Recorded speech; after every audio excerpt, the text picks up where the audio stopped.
ఫ్యామిలీలో ఒక వ్యక్తి మారు మనస్సులోకి స్థిరంగా వచ్చినట్లయితే టోటల్ ఇంటికి రక్షణ. ఆశ్చర్యం. కుటుంబములో సరిగ్గా ఒక వ్యక్తి దేవుని నీతిని అనుసరించి గాని అడుగులేస్తే ఆ ఇంటి మొత్తానికి భద్రత. అంటే సదరు వ్యక్తితో దేవుడు వదిలిపెట్టడంట. తన ఇంటి వారు ఇబ్బందికరమైన పరిస్థితుల్లో ఉంటే ఇతడు నెమ్మదిగా ఎలా ఉండగలడు? కాబట్టి ఈ నీతిమంతుడైన ఒక మంచివాని కోసం వాళ్ళు నీతిమంతులో అనీతిమంతులో అనేది పక్కన పెట్టి ఇతని కోసం అతని కుటుంబాన్ని భద్రపరుస్తున్నాడు దేవుడు. కొంతమంది బాధపడతా ఉంటారు, నేనే మారానన్నా, మొత్తం అంతే ఉన్నారన్నా, నేనే మారానన్నా,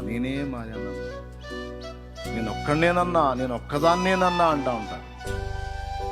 దేవుడు ఒక విచిత్రమైన విషయాన్ని